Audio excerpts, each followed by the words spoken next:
내 생물, 궁창 위의 역사. 궁창은 하늘을 말합니다. 계시록 4장 6절에서 9절, 에스겔 1장 4절에서 25절. 하나님께서는 계시는 하늘 보좌 앞에 부서가 있습니다. 이 땅에서도 한 나라에 내무부, 교육부, 환경부 등 행정부가 있어서 대통령의 명령에 따라 행정을 하듯이 하늘에서도 이 땅의 행정부와 같은 역할을 하는 것이 내 생물들의 역사입니다. 내 생물은 하나님의 지령에 따라서 사람의 생명 호흡과 또는 국가의 흥망과 또는 모든 자연계의 움직이는 전체를 지배하고 있는 기관입니다. 이제 내 생물에 대해서 계시록 4장과 에스겔 1장의 말씀을 통해서 알아보겠습니다. 계시록 4장 6절, 보호자 앞에 수정과 같은 유리바다가 있고 보호자 가운데와 보호자 주위에 내 생물이 있는데 앞뒤에 눈들이 가득하더라. 보호자 앞에 수정 같은 바닷물이 있다는 것은 물 세계 바다 건너서 보호자 세계가 있다는 것이 됩니다. 인간의 세계와 하나님의 나라는 궁창으로 한계가 정해 있습니다. 궁창 아래는 우리가 살고 있는 세계요, 궁창 위에는 하나님께서 계신 세계입니다. 그러므로 하나님께서 궁창 아래의 모든 활동은 내 생물을 통하여 하게 하셨습니다. 우리가 지구 땅에서부터 보면 인간이 살 수 있는 공기층이 있고 그 위에 궁창, 하늘이 있고 그 위에 올라가면 끝도 없을 것 같은 궁창 우주 너머에 물 세계가 있고 그 물 세계를 지나야 보좌 세계가 있다는 것입니다. 그러면 그 보좌 세계에서 오는 역사는 하나님이 직접 하시는 것이 아니고 내 생물체를 통해서 역사하는 것입니다. 천국에 행정부서가 있어서 하늘 보호자 세계에서 이 궁창 밑에서 이루어지는 모든 것을 내 생물체를 통하여 통찰하는 것이나 움직이는 것을 다 하고 있다는 것을 보여준 것입니다. 궁창 위에 수정 같은 유리 바다가 있다는 것은 하나님과 인간과의 거리급 한계를 보인 것입니다. 다시 말하면 바다, 즉 물을 두고 성경을 찾아보면 창세기 1장 6절에서 8절을 보면 물 가운데 궁창이 있어 물과 물로 나뉘게 하리라 하시고 하나님이 궁창을 만드사 궁창 아래의 물과 궁창 위의 물을 나뉘게 하심에 그대로 된지라. 하나님이 궁창을 하늘이라고 정하시었다고 하였습니다. 여기 보면 궁창 아래의 물과 위의 물이라고 하였고 시편 148편 4절을 보면 하늘 위에 있는 물들도 라고 하였습니다. 이 성경을 보아서 하늘 위에 바다는 필연코 있다고 봅니다. 보좌 주위에 내 생물은 우주의 삼라만상의 생명을 움직이는 생물입니다. 보좌 가운데와 주위에 내 생물이 있어 앞뒤에 눈이 가득한 것은 하나님의 지배를 받는 생물로서 통찰력이 있다는 것입니다. 하나님께서 모든 삼라만상을 움직이는 활동도 내 생물체의 힘에 있고 모든 사정을 통찰하는 것도 내 생물에게 있다는 것입니다. 이사야 18장 4절에 여호와께서 이르시되 내가 나의 처소에서 조용히 내려다 보겠다고 하셨습니다. 내려다 보시는데 내 생물을 통하여 모든 것을 감찰하시고 지배하신다는 것입니다. 계시록 4장과 짝이 되는 말씀은 에스겔 1장입니다. 여기 보면 내 생물의 모습을 자세히 보여주고 있습니다. 에스겔 1장 20절에서 21절. 영이 어떤 쪽으로 가면 생물들도 영이 가려하는 곳으로 가고 바퀴들도 그 곁에서 들리니 이는 생물의 영이 그 바퀴들 가운데 있음이니라.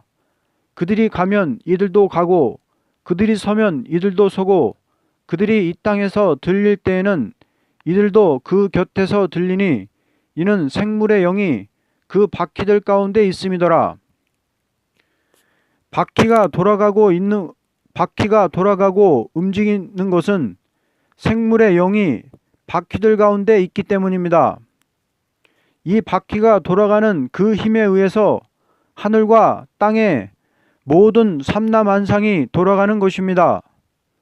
저 태양이 아무런 에너지의 공급도 없이 한시도 멈춤이 없이 우리 지구와 인간들을 향해 타오르고 있고 태양계의 모든 행성과 우주의 모든 별들이 아무런 기계의 힘도 없이 정확하게 궤도를 따라 움직이고 아무 사고 없이 움직이는 것도 하나님께서 내 생물에게 주시는 힘으로 움직이는 것입니다.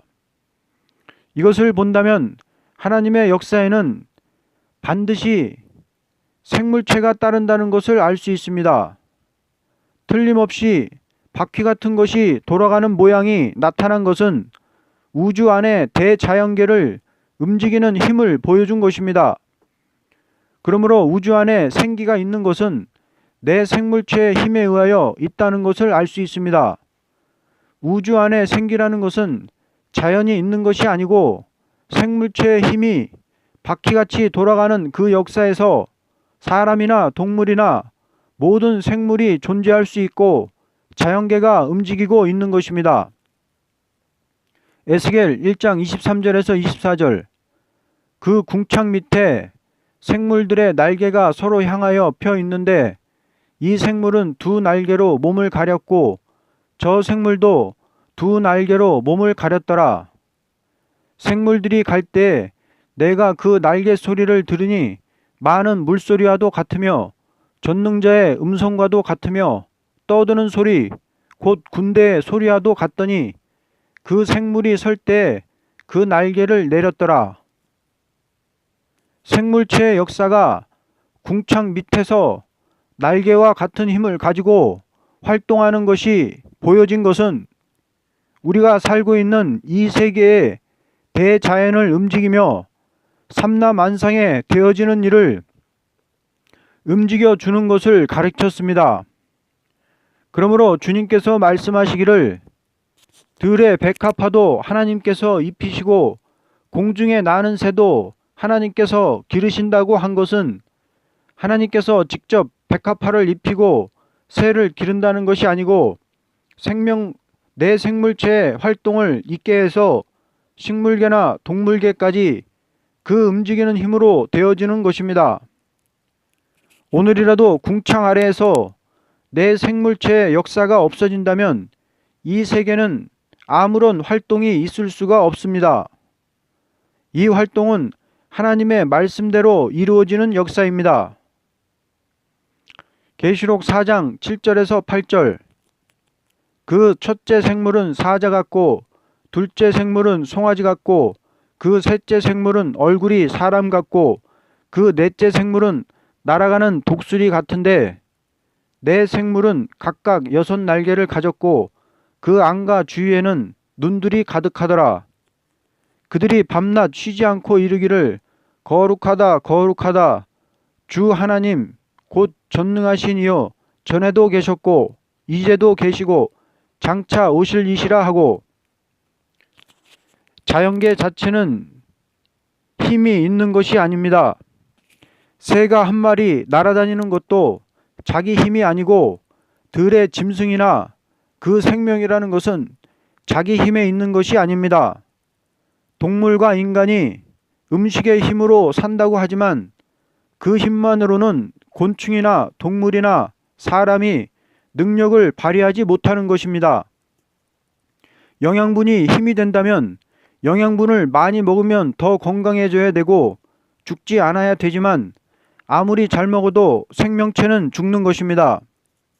우리 인간의 생명도 인간 자체의 힘으로 있는 것이 아니고 하늘의 지배를 받는 것입니다. 그러니까 사람만이 아닌 동물, 식물, 광물, 하여간 생명을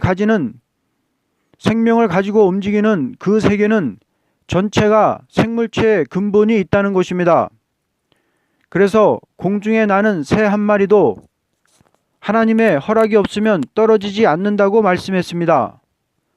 내 생물체, 그것이 내 모양으로 나타났습니다. 사자, 독수리, 사람, 송아지 이렇게 됐는데 그것이 움직이는 아래에서 이 지구 안의 모든 생물들이 움직이고 있다는 것입니다. 첫째 생물은 사자 같다는 것은 들짐승 중의 왕이요, 둘째 송아지 같다는 것은 가축 중의 왕이요, 셋째 사람 같다는 것은 만물의 영장이요, 넷째 독수리 같다는 것은 나르는 새 중의 왕입니다. 이와 같이 보여준 것은 내 생물은 생물의 지배권을 가졌다는 것입니다. 이는 모든 움직이는 동물의 지배권을 뜻했으니 사자는 들짐승 중에서, 소는 가축 중에서, 사람은 만물의 영장으로, 독수리는 나는 새 중에서 대표적으로 모양이 보여진 것은 모든 생명체의 활동을 움직이고 있다는 것을 보여준 것입니다. 예전이나 지금이나 장차되는 것 전체가 하나님의 경륜 가운데서 생물체가 하나님의 명령을 받아 움직이고 있다는 것입니다. 사람이 태어나서 죽는 것도 다 하나님의 작정 아래서 되는 것입니다. 인간이 활동하는 것도, 나라가 망하는 것도, 흥하는 것도 하나님의 작정 아래서 움직입니다. 전체 활동 자체가 다 하나님의 예정 아래 된다는 것입니다. 그래서 예전이나 지금이나 다 하나님의 예정 아래 된다는 것을 노래한 것입니다. 8절에 각각 6날개는 하나님의 지배를 받는 세력을 뜻했습니다. 그것은 하나님의 완전한 수 7에 달하지 못하고 하나님의 지배를 받는 부속물이라는 것입니다. 날개 안과 주위에 눈이 가득하다는 것은 하나님 편과 인간 편이나 다 관계된 통찰력인데 인간 편과 하나님 편을 다 본다는 것입니다. 내 생물이 밤낮 쉬지 않고 전에도 계시고 이제도 계시고 장차 오실 자라 노래함은 하나님의 예정하신 경륜대로 움직인다는 것입니다. 이렇게 하나님의 알파와 오메가를 노래한 것은 하나님의 경륜과 작정 아래 이루어지는 일에 대한 책임감으로 노래하는 것입니다. 이들이 수정드는 일은 하나님께 영광을 돌리기 위한 것입니다. 결론적으로 사람이 궁창 아래의 활동만 알고 궁창 위의 활동을 모르고 있다면 동물에 가까운 생활을 하는 자라고 봅니다. 유물론자들이 내 생물의 활동에 의하여 되어지는 자연계를 스스로 있는 물체의 힘이라고 본다는 것은 너무나 어리석은 생각입니다. 이것은 산에서 사는 돼지가 도토리를 주워 먹으면서 이 열매가 위에서 떨어진 것을 모르고 땅에서 난 줄 알고 땅만 파는 것과 같습니다. 이와 같이 유물론자들은 궁창 위에 활동이 있어서 궁창 아래에 모든 것이 이루어진다는 것을 모르고 있습니다. 우리는 궁창 위에서 내 생물의 활동이 있으므로 궁창 아래에 활동이 있다는 것을 바로 알고 하나님의 말씀을 순종해야 할 것입니다. 아멘.